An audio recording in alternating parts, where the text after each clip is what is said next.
Well, it is great to be with you here on this incredible day, and I gotta say, it's a pretty cool trick where when people say good morning, you guys say it back in unison. So let me say good morning to the class of 2025. Good morning, sir. I want to say, first of all, thank you all for having me, and thank you especially to Vice Admiral Davids and Captain Allman for your hospitality. Thank you as well, of course, to Secretary Phelan for that great speech, Admiral Kilby, and General Smith for all that you do for our country. First off, I want to say, both from me and from President Trump, congratulations to the class of 2025.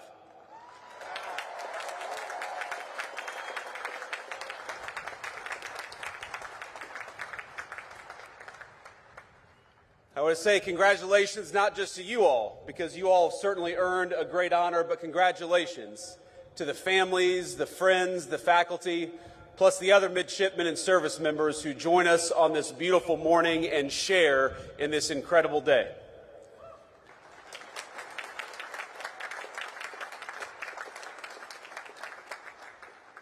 Now, it's always dangerous to give a politician a microphone, but I know that I am one of the very last things standing between you and your commission and your diploma. And so, out of respect, I just want you to know that this is only going to be a 3.5 or 4 hour speech. I hope you all brought your sunscreen because it's bright out here. But today is such an incredible day for you. Tonight, you'll celebrate in the finest tradition of the United States Naval Academy with great food and, of course, maybe a little drink.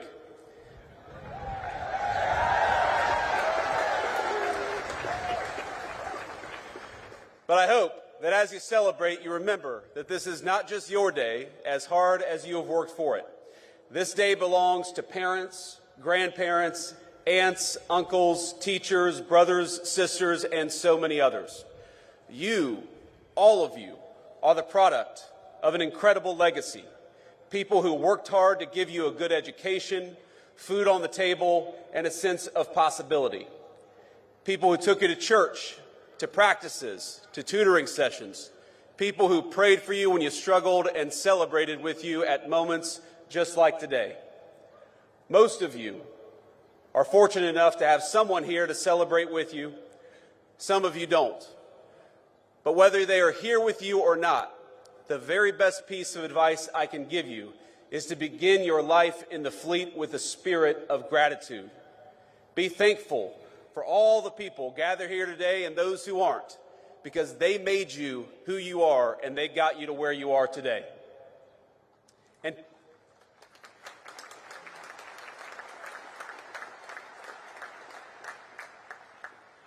And I hope you'll take from that gratitude a sense of duty.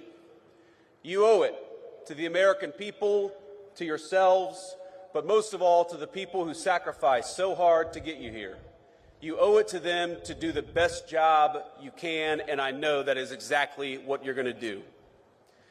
Now, it's customary in speeches like this for people like me to offer words of congratulations and maybe a little bit of advice. Of course, I just did exactly that. But you're not just graduates of some random university about to embark on careers in the private sector, and I'm not just giving another political speech. I'm your vice president. And the minute you walk off this stage with your diploma and your commission, you will be officers in the United States Navy and the United States Marine Corps, and that is an incredible thing.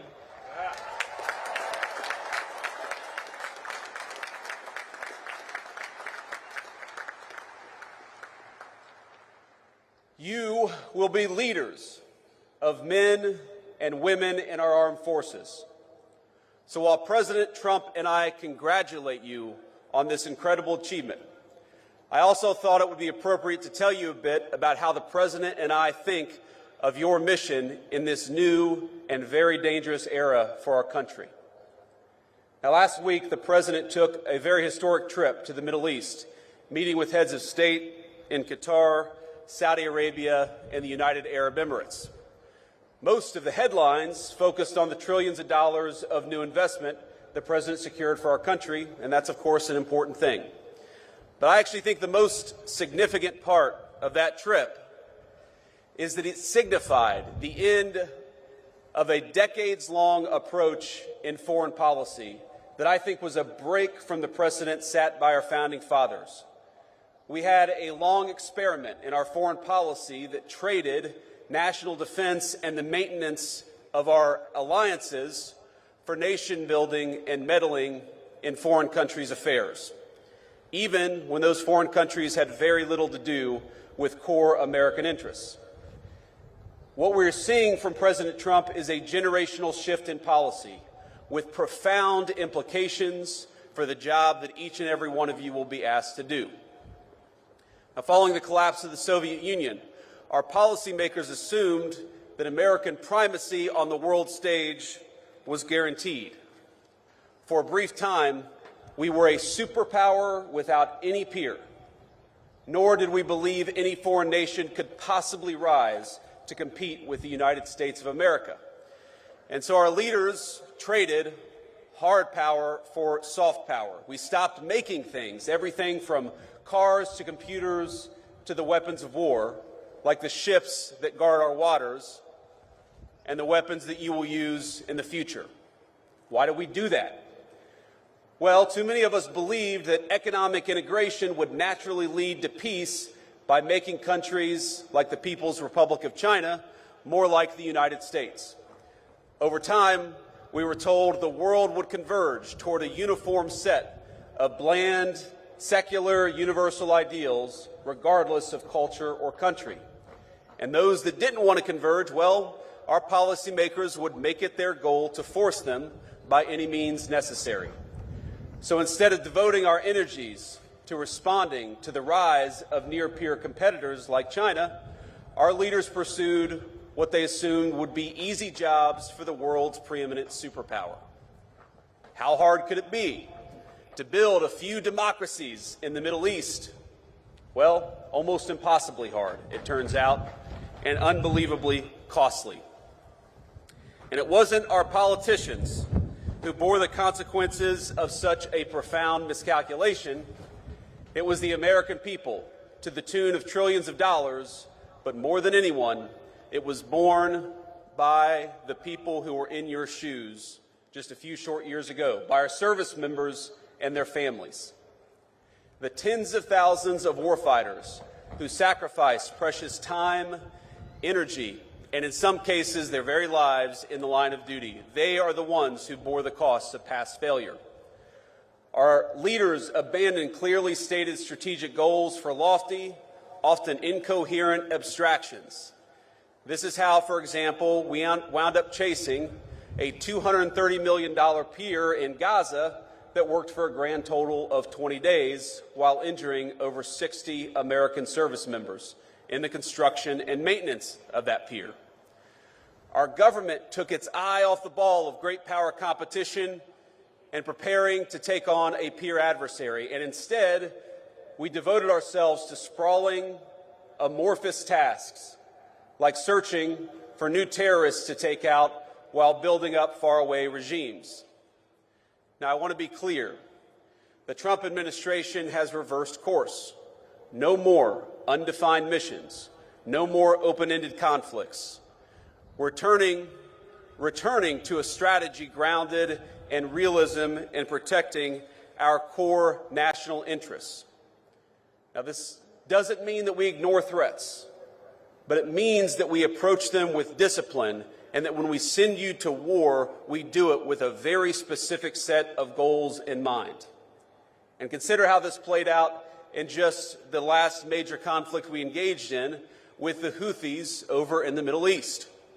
We went in with a clear diplomatic goal, not to enmesh our service members in a prolonged conflict with a non-state actor, but to secure American freedom of navigation by forcing the Houthis to stop attacking American ships.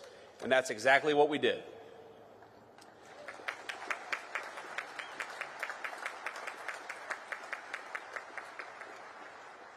We pursued that goal through overwhelming force against Houthi military targets. In just the first 100 days of the administration, we were able to reach a ceasefire in a conflict that have been ongoing for nearly 2 years. That's how military power should be used, decisively with a clear objective. We ought to be cautious in deciding to throw a punch, but when we throw a punch hard, and we do it decisively, and that's exactly what we may ask you to do.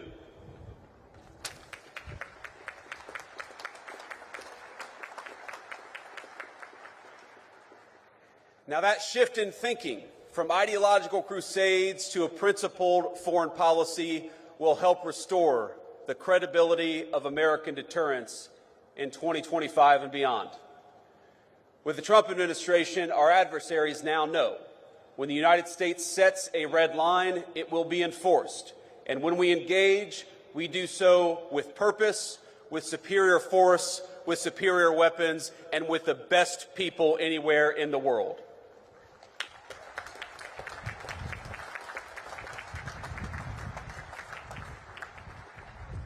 Let me say something about weapons and the future of warfare. It is, of course, a priority of this administration, not just to keep, but to widen the technological edge between the United States military and our adversaries all over the world. In the wake of the Cold War, America enjoyed a mostly unchallenged command of the commons: airspace, sea, space, and cyberspace. But the era of uncontested U.S. dominance is over. Today we face serious threats in China, Russia, and other nations determined to beat us in every single domain, from spectrum to low Earth orbit to our supply chains and even our communication infrastructure. Technology has lowered the cost of disruption, and so we must be, all of us, not just smarter. We got to make sure that we send our troops to war, we do it with the right tools. We can no longer assume our engagements will come without cost. That's why the Trump administration is investing in innovation, rewarding risk takers at the Department of Defense, and streamlining weapons acquisition for the new century. Investing in cutting-edge weaponry like hypersonics is important, but just as important are the low-cost, high-impact technologies that are already transforming the battlefield, things like drones. And by the way, when we talk about innovation, innovation is not just happening in the laboratory of a defense contractor. Innovation increasingly is happening on the very battlefields that you will lead troops on. So that you are not just recipients of innovation, you're not just users of tools, you will very often be developing tools in this new century. Our lawmakers and military brass alike must learn to adjust to a world where cheap drones, readily available cruise missiles, and cyber attacks cause extraordinary damage to our military assets and our service members. And it will be you, the graduates gathered here today, who will lead the way for the rest of us. Your service will bring new challenges and environments, including ones unfamiliar even to those who have served before you. You will deploy new equipment, new systems, and new technology. And through those experiences, it is you who will learn, who will teach others, and will help our services and our entire country adapt to the future we're confronting. Now, the extraordinary education you have received is an investment by the American people, an investment not only in your courage, but in the strength of your minds and the promise of your leadership. Because your nation rests easier knowing that we have the most brilliant strategists and tacticians standing guard. Men and women like you, brilliant enough to preempt and, if called, fight and win the wars of tomorrow. And as technological change continues to transform the battlefield, it only heightens the importance for this administration, for our whole country, on investing in our military's human capital. That's you, in the well-being of our warfighters, in your brilliance, in your strategic innovation. Modernization isn't just about tactics and tools. It's about meeting the needs of our service members. For too long, we asked too much of too few. Past leaders sent our service members on mission after mission with no exit strategy, no end in sight, and with little articulation for the American people or for the warfighters about what we were doing. When we extend the deployment of an aircraft carrier, that has real impact on people's lives, and we're aware of it. They miss their families, of course they miss their loved ones and their home life. They accept that sacrifice, and that's the job that you've taken on. But the job that we have taken on is to never misuse that sacrifice or never ask you to do something without a clear mission and a clear path home.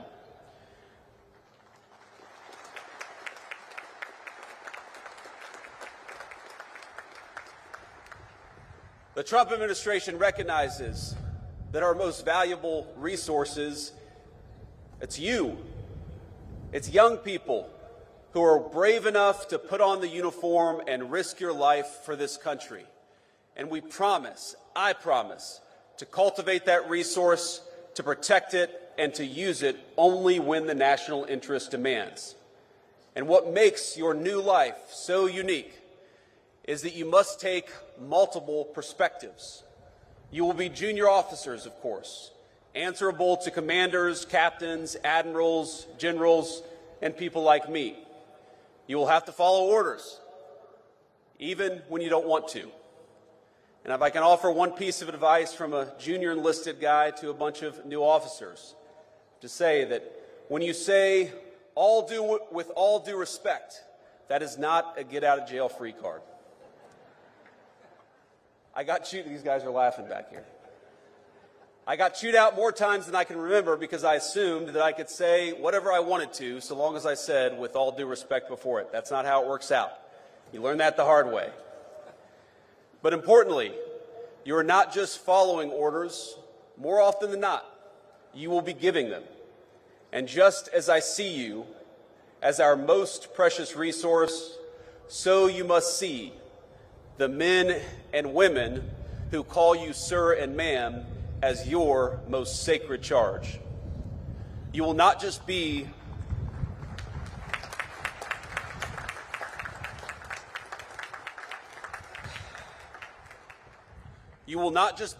another boss. You will counsel them through triumph and tragedy. You will learn that there is no clear line between personal and professional for officers in the Navy and Marine Corps. But I encourage you to see them not just as people who must follow your orders, but as leaders in their own right with incredible wisdom and incredible potential. Now, this is shocking to think about, but there are senior enlisted people who started their careers in the Navy or the Marine Corps before you were born who will call you sir and ma'am and follow your orders. Think about what an incredible honor that is. And think about what an incredible opportunity it is, not just to lead these men and women, but also to learn from these men and women. And that is the task before you.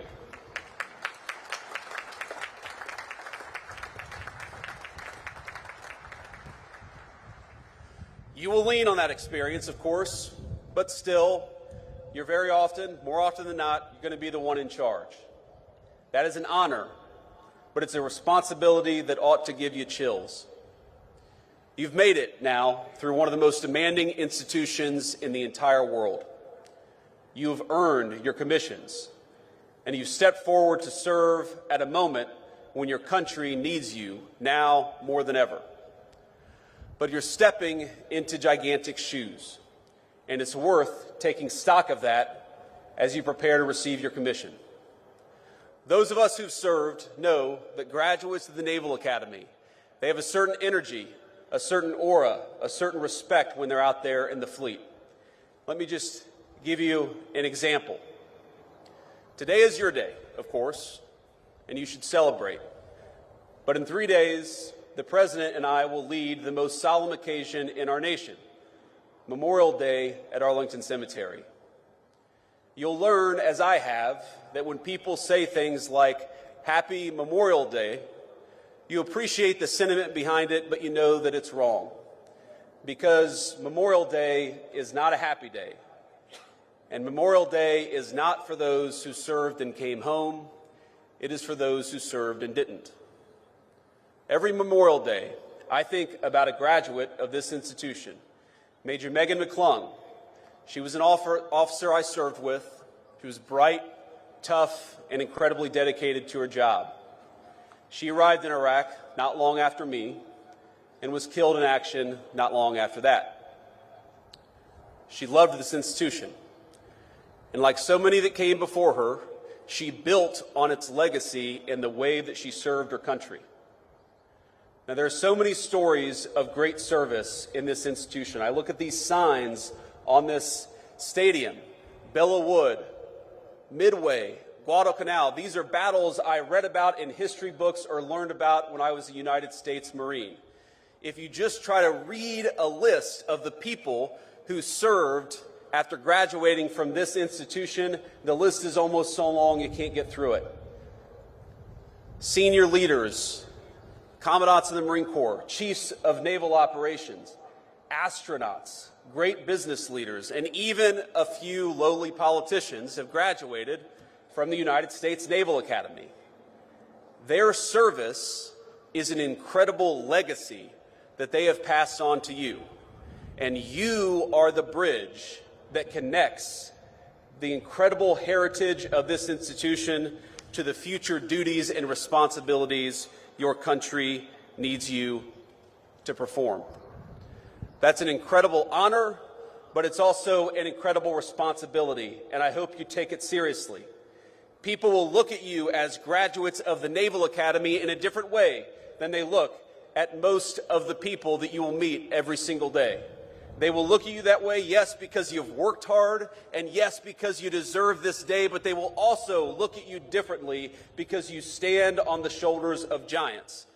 And 20, 30, or 40 years from now, there are people who are going to be standing on your shoulders. So please remember that.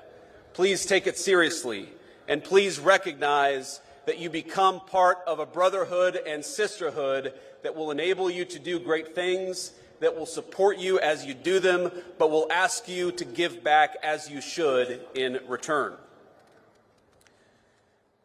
You are the inheritors of a national tradition dating back 250 years.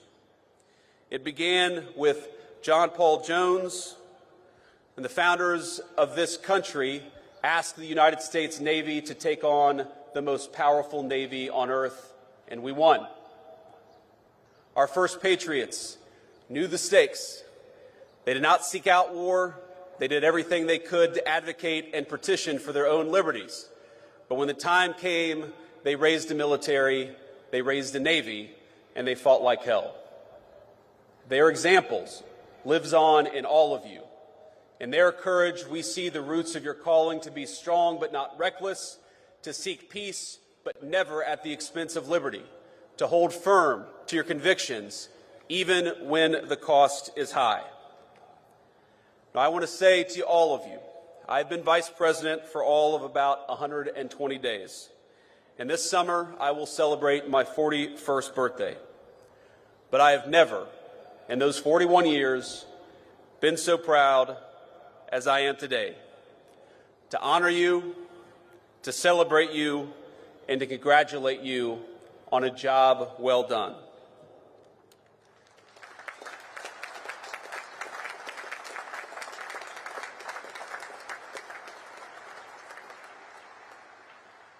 Now, I'm sure some of you share my politics and some of you don't.